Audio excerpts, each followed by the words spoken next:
नमस्कार, मैं राकेश परमार और आप देख रहे हैं महत्वपूर्ण मुद्दा। महत्वपूर्ण मुद्दे में आज सबसे महत्वपूर्ण विषय यह था कि राहुल गांधी का मणिपुर का यात्रा पिछले 9 सालों से अवरुद्ध है। भारत में अभी देश दुनिया में सर्वाधिक लोकप्रिय जननायक श्री नरेंद्र मोदी के प्रयासों से 140 करोड़ जनता का प्रतिनिधित्व और बहुत सारे लोगों के आशीर्वाद, सहयोग और समर्थन से नरेंद्र मोदी उस राह में रोड़ा बन करके अड़े हैं, खड़े हैं, तन करके डटे हुए हैं, जो राहुल गांधी, कांग्रेस और उनके लोगों को मणिपुर की तरफ लेके जा रहा था। मणिपुर के अवरुद्ध रास्ते को खोलने के लिए राहुल गांधी को मणिपुर से बेहतर कोई रास्ता नहीं लगा, इसीलिए राहुल गांधी आज सड़क मार्ग से मणिपुर जाने का प्लान किया।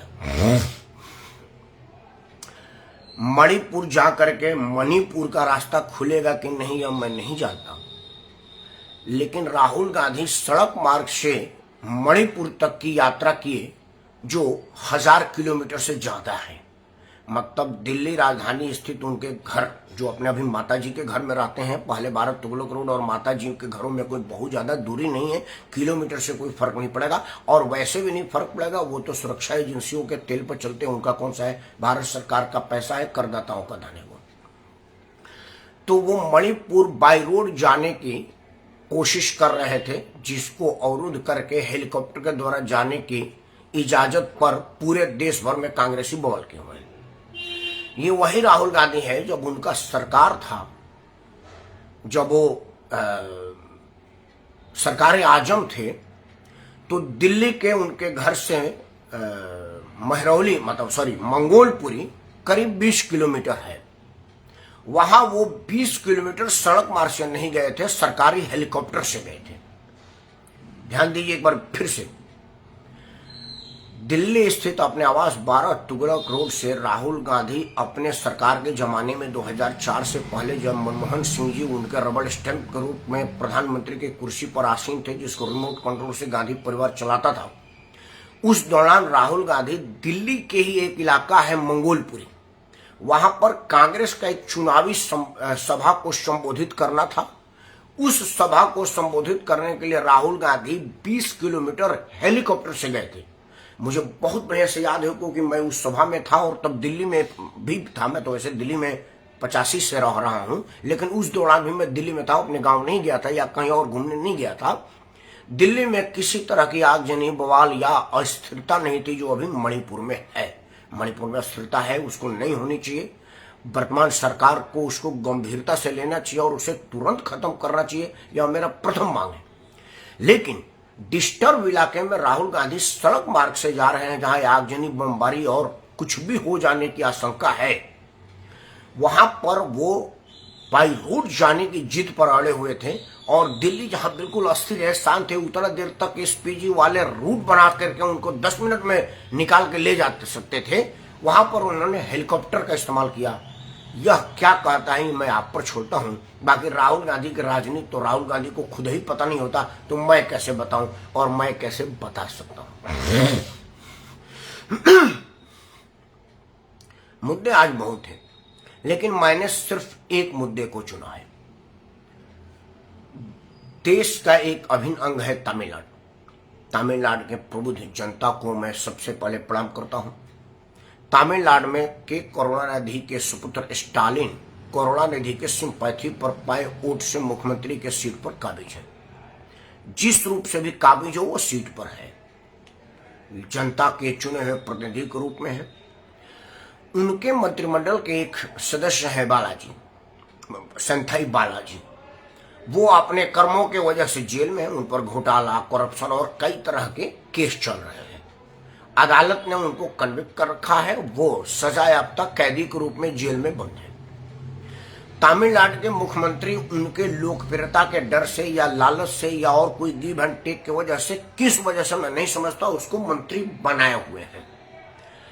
कल उन्होंने उनके पास हो रहे मंत्री पद को 2 अलग अलग मंत्रियों में बांट देने की सिफारिशी पत्र राज्यपाल को दिया, जो संवैधानिक है, उसमें स्टालिन ने कोई गलती नहीं की।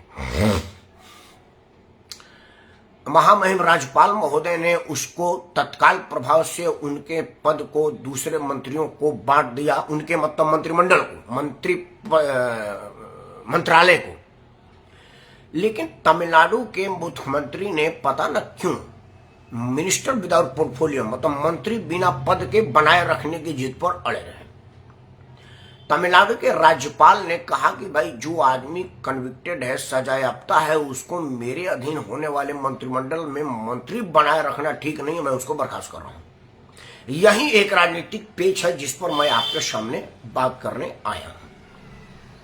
जो मैं बात कर रहा हूं उस बात का महत्व इसलिए भी ज्यादा बढ़ जाता है क्योंकि मेरा यह मानना है कि आपके इस चैनल पर बेशक कम लोग देखते हों, लेकिन उसी विषयों पर विश्लेषण दिखाई बताई या सुनाई जाती है जिस पर कहीं और ना तो दिखाई जाती है, ना बताई जाती है, ना होती है। आज आपके सामने मैं उन्हीं विषयों का विश्लेषण लेके आता हूं जो और चैनलों पर या तो दिखाई नहीं जाती या दिखाया नहीं देने दिया जाता है।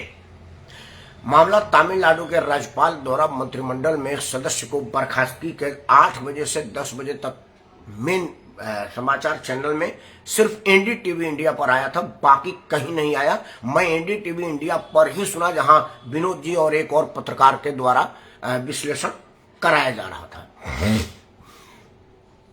यह समझने वाली बात है कि आखिर ऐसा क्यों, इतनी बड़ी महत्वपूर्ण सूचना अमेरिका से ड्रोन किस रेट में आया यह बताया जा रहा है, टमाटर का रेट क्यों बढ़ रहा है बताया जा रहा है, वो टाइटेनिक में जो 4-5 पर्यटक गए थे वो पुराना 18 तारीख की सूचना है, वो आज तक उसको दिखाया जा रहा है। अलग अलग चैनल पर अलग विशेषता था, लेकिन इतना महत्वपूर्ण सूचना क्यों नहीं किसी समाचार चैनल पर आया है यह आप तो समझ ही रहे, मैं भी समझ रहा हूँ। 2-3 चैनलों पर मैं भी आता हूँ, उनसे भी मैं उम्मीद किया था कि मेरे संविधान के ज्ञान का बखान करने के लिए मुझे बुलाएंगे, लेकिन उन लोगों ने भी कोई फोन नहीं किया इस विषय पर बात करने के लिए। और मैं जिन चैनलों पर जाता हूं उस चैनल पर भी मैं गया था तो वहां भी तमिलनाडु के मुख्यमंत्री का मंत्रिमंडल सदस्य के बर्खास्तगी का बात नहीं था। अब आते हैं संविधान की धारा 164 पर। संविधान में यह प्रावधान है कि भाई मंत्रिमंडल के सदस्यों की नियुक्ति मुख्यमंत्री के सलाह पर राज्यपाल करेंगे। देखिए, ये जो सलाह शब्द है वो एक बड़ा इंपॉर्टेंट रोल प्ले करता है। मतलब सिर्फ सलाह पर, मतलब जो कहेंगे वही होगा नहीं, मतलब सलाह दिया जाएगा क्या फला को मंत्री बनाइए। मंत्री को हटाने के लिए भी मुख्यमंत्री सलाह देते हैं राज्यपाल को, आप इसको हटा दीजिए। यह परंपरा चला आया है, यही एक तरह से अलिखित है कि मुख्यमंत्री जो चाहेगा वो मंत्री बनेगा, मुख्यमंत्री जो नहीं चाहेगा वो नहीं बनेगा। मुख्यमंत्री जिसको चाहेगा उसको राज्यपाल शपथ दिलाएंगे और जिसको नहीं चाहेगा उसको राज्यपाल शपथ नहीं दिला पाएंगे, कितना हो वो चाहे, कितना हो मेरा राज्यपाल बड़ा नजदीक हो। अगर मुख्यमंत्री ने मुझे नहीं चाहा तो मैं मंत्री नहीं बन सकता। तब सवाल है कि अगर राज्यपाल मुख्यमंत्री के सलाह पर मंत्री नियुक्त करने के लिए बाउंड है तो निकालने की जिम्मेदारी भी तो मुख्यमंत्री के कहने से ही होनी चाहिए। यह होता आया है। तब राज्यपाल ने एक गैर संवैधानिक काम क्यों किया जबकि वो एक संवैधानिक सीट पर है। यह एक कानूनी पेच फंसा हुआ है जिसमें देश के 2 शीर्षस्थ वकील रोहतगी साहब और हेगड़े साहब हाई कोर्ट में बहस कर रहे हैं। उनसे बड़ा वकील मैं नहीं हूं, इसलिए उस पहलू पर तो मैं नहीं जाता। क्या होगा, लर्नेड एडवोकेट और लर्नेड जस्टिस विल डिसाइड। क्या होगा वो 1-2 दिन में आपको पता चल जाएगा। हाई कोर्ट का जजमेंट क्या आया है तमिलनाडु का। मैं जिस विषय पर आपका ध्यान आकर्षित करना चाहता हूं वह यह कि आखिर किसी सजायाफ्ता को लोग मंत्री परिषद में क्यों बनाए रखते हैं, जबकि सुप्रीम कोर्ट का यह सीधा सीधा दिशा निर्देश है कि अगर कोई कन्विक्टेड है तो उसको टिकट ही ना मिले, चुनाव लड़ने की ही पात्रता अगर नहीं है तो वो मंत्री बने रहने की पात्रता कैसे प्राप्त करता है। आपने अभी दिल्ली में देखा, सत्येंद्र जैन महीनों सालों से जेल में बंद है, लेकिन स्वास्थ्य मंत्रालय उससे नहीं ली गई क्योंकि वो उसके पास अरविंद केजरीवाल का कई सीक्रेट डॉक्यूमेंट थे और केजरीवाल की हैसियत नहीं हो रही थी कि उनसे वो इस्तीफा ले ले। वो तो भला हो मनीष सिसोदिया का जेल जाने का, ऐसा सौभाग्य प्राप्त हुआ अरविंद केजरीवाल के लिए। हालांकि अरविंद केजरीवाल के प्रयासों से ही मनीष सिसोदिया जेल गए हैं, वो एक अलग मुद्दा है, उस पर बहस नहीं करेंगे। मनीष सिसोदिया जब अंदर गया तो सत्येंद्र जैन को बोला कि देखो न तुम्हारे कुछ कहने से होगा, न हमारे कुछ कहने से होगा। आएगा तो मोदी है। तो बेकार अरविंद केजरीवाल का वो डॉक्यूमेंट लेकर के घूम के और उसको धमकाने का क्या फायदा है? रहने दो। जो तुम्हारा हिस्सा है वो जेल में मालिश उलिश करने की व्यवस्था केजरीवाल ने दे रखा है। घर पर भी तुम्हारा हिस्सेदारी पहुंच ही रहा है। सिर्फ यही ना हो रहा है कि सामने खुद अपने हाथ से ना ले रहे हो, परिवार के पास जा रहे हैं। शेयर तो आपको मिल ही रहा है। ये छोड़ दो नौटंकी, रिजाइन कर दो। मैं भी कर देता हूं, क्योंकि केजरीवाल ने हमको कमिट किया है कि राजनीतिक सत्यानाश बेशक हम तुम्हारा कर देंगे, मैं यही चाहता हूं, लेकिन जो आर्थिक मामला है हम उस पर परेशान नहीं होने देंगे, क्योंकि तुम भी खाओ हम भी खाएंगे बारी बारी से, यही हमारा स्लोगन है। तब जाकर के सत्येंद्र जैन को यह समझ आई और वो इस्तीफा दिया। यह बात मैं इसलिए कहा क्योंकि सत्येंद्र जैन वाले मामले में भी तो यही था कि वो सजा अब तक कैदी था और जेल में बैठा था, और अरविंद केजरीवाल उसको मंत्री बनाए हुए था। मंत्री बनाए हुए की जरूरत क्यों पड़ती है, यह बात 2 मिनट में आपको समझा देता हूं। असल में मुख्यमंत्री अपने सहायता के लिए मंत्रिपरिषद गठन करता है। भाई एक आदमी कितना मंत्रालय देखेगा, क्या क्या देखेगा, क्योंकि मुख्यमंत्री के जिम्मे तो स्वास्थ्य है, सड़क है, शिक्षा है, सेना है, पुलिस है, सब चीज है। सेना चूंकि प्रधानमंत्री का है, मतलब जो अर्धसैनिक बल या जो राज्य सरकार के अंदर आने वाले बल हैं उनका भी वो सब उसी की जिम्मेदारी है, दिल्ली को छोड़कर। तो वो क्या करता कि एक एक आदमी की जिम्मे दे देते, भाई आप लीजिए, आप स्वास्थ्य देखिए, आप शिक्षा देखिए, आप पीडब्ल्यूडी देखिए, आप सड़क देखिए, आप जंगल देखिए, आप फलाना देखिए, अलग अलग दे देता है। और वो लोग एक एक मंत्रालय को संभालते हैं ताकि सब मंत्रालय सहारा महकमा ठीक ठाक काम करे। काम करने के लिए मंत्री होता है, जिसके लिए उसको मंत्रिपरिषद के रूप में तनख्वाह मिलता है, स्टाफ मिलता है और सारी सुविधाएं मिलती हैं। अब जब वो जेल चला गया तो कार्यालय तो जा नहीं रहा है, और कानून के मुताबिक जेल में फाइलें जा नहीं सकती, तो वो फिर मंत्री किस बात का बना रहा है? वो मंत्रिमंडल का बोझ क्यों सरकार पर हो और करदाताओं के पैसे पर हो? जब वो सजा याफ्ता हो गया, जेल चला गया, उसका मंत्रिमंडल तो उसी दिन हट जाना चाहिए। जिस तरह से सुप्रीम कोर्ट का ये कानून है कि आपका सदस्यता खत्म होने पर आपका सदस्यता खत्म, जैसे कोई आप कन्विक्टेड होते हैं तो आपकी सदस्यता खत्म हो जाएगी, और आप सदस्य खत्म हो गए तो आपका घर बंगला ले लिया जाएगा, जैसा राहुल गांधी के मामले में हुआ।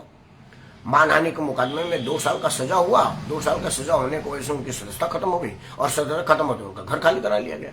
वही अंसारी बंधु के साथ हुआ। अफजाल का गाजीपुर से संसदीय इसलिए चला गया कि वो साजिश करने का अपराधी साबित हुआ गाजीपुर कोर्ट से, और गाजीपुर कोर्ट से वो सजा पाया और उसका सदस्यता कैंसिल हो गया, सजा कैंसिल हो गया, घर खाली हो गया। ये बिल्कुल साधारण बात है। तो ये बात मंत्रिमंडल पर क्यों नहीं लागू होती? जब आप सजा पा गए तो आप मंत्री रह कैसे सकते हैं? यह एक व्यवहारिक ज्ञान है। अब इस पर राजनीतिक दल के लोग अपनी अपनी राजनीति सेकेंगे, लेकिन कोई भी राजनीतिक दल यह नहीं बताएगा कि भाई जो आदमी जेल में है वो मंत्रालय कैसे चला रहा है और क्यों चला रहा है। और अगर वो मंत्रालय चला नहीं रहा है, कार्यालय आ नहीं रहा है, तो उसको मंत्री बनाए रखने की क्या मजबूरी है?